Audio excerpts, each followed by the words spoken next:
आज हम शिक्षा और विज्ञान के सहारे भले ही ब्रह्मांड को काबू करने की कोशिश में लगे हों या चांद और मंगल तक पहुंच गए हों, लेकिन सही मायने में संपूर्ण जीव जगत घने अंधकार के साए में है।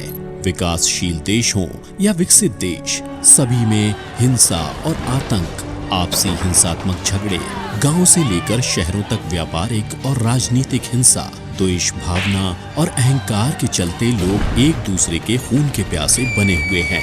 हत्या, व्यभिचार, दुराचार, जीव हत्या, मूक बधिर पशुओं के बेरहमी से कत्ल हो रहे हैं। भूकंप, प्रलय और सुनामी जैसी दैवीय आपदाओं में लाखों और करोड़ों लोग काल के गाल में समा जाते हैं। भौतिक सुख और संसाधनों की खोज में मनुष्य दिन रात मेहनत करने में लगा हुआ है, लेकिन इसके बावजूद दुख और सिर्फ दुख के अंधकार में डूबता जा रहा है। समूचा विश्व हिंसा, आतंकवाद के मुहाने पर खड़ा हुआ है। अब हमें सोचना है, महावीर या महाविनाश।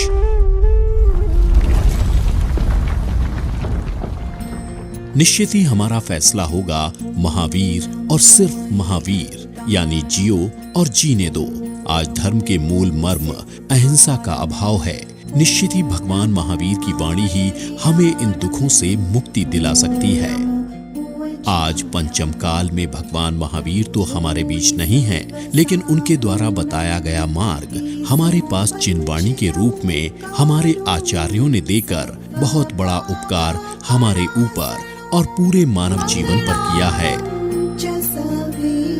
जिनवाणी में लिखे मार्ग को अपनाकर या उस मार्ग पर चलकर पूरी मानव जाति के दुख दूर करने का और सुख, शांति और समृद्धि की ओर ले जाने का जो उदाहरण आज हम देखते हैं, तो वह है तप और साधना में संलग्न प्रमुख विचारक, दार्शनिक, महातपोधनी, ओजस्वी वक्ता, शांत मूर्ति, परोपकारी अध्यात्म सरोवर के राजहंस, सम्यक दर्शन, ज्ञान, चारित्र के महानाद, साधना के सुमेरु, संत शिरोमणि महाकवि, पंचम काल के चतुर्थ काल, सम संत आचार्य श्री 108 विद्यासागर जी महाराज।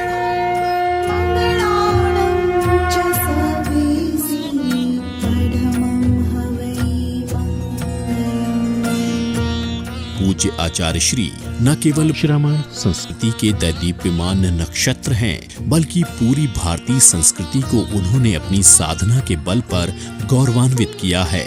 आचार्य श्री की पावन वाणी मुक्ति द्वार खोलने में सर्वथा सक्षम है। उन्होंने अपनी अनवरत साधना से जीवन की कलात्मकता को भारतीय संस्कृति के अनुरूप अभिव्यक्त किया है। परंपरागत धार्मिक एवं सांस्कृतिक धारणाओं में व्याप्त कुरीतियों एवं विघटन को समझकर वे उन्हें हटा देने को व्याकुल हैं। इसीलिए धर्म की वैज्ञानिक सहज सरल व्याख्या आचार्य श्री ने उपलब्ध कराई है। आचार्य श्री विद्यासागर जी महाराज मात्र जैन साहित्य में ही नहीं, बल्कि संपूर्ण जगत के साहित्य में प्रमुख हस्ताक्षर के रूप में प्रतिष्ठित हैं। आचार्य श्री स्वयं में एक चलता फिरता विश्वविद्यालय हैं और संपूर्ण जगत को दिशा और दशा देने का कार्य जिस प्रकार वह कर रहे हैं, शायद अनेक संस्थाएं मिलकर भी नहीं कर पाएं। कहते हैं भगवान के गुणगान गाने से इंसान भी एक दिन भगवान बन जाता है, और इसीलिए ऐसे महान संत का गुणानुवाद करने के लिए आज हम सभी यहाँ एकत्रित हुए हैं। जिनवाणी चैनल भी अपना कर्तव्य समझता है, इसीलिए साधु संतों के आशीर्वाद से सुर विद्या एक संगीतमय साधना कार्यक्रम को आचार्य श्री के चरणों में समर्पित कर रहा है। हम सभी मिलकर भावना भाएं और इस कार्यक्रम के माध्यम से नेमावर में साक्षात विराजमान गुरुवर तक अपनी आवाज पहुंचाएं कि एक दिन आचार्य श्री के पावन चरण आगरा की धरती पर भी पड़े। नमोस्तु गुरुवर, नमोस्तु गुरुवर, नमोस्तु गुरुवर। और अब आइए गोते लगाएं भक्ति के सरोवर में, डूब जाएं भक्ति के समुंदर में, ध्यान करें अपने अंदर विराजमान आत्मा का और आनंद लें सुरों को समर्पित संगीतमय साधना सुर विद्या का। जय जिनेंद्र।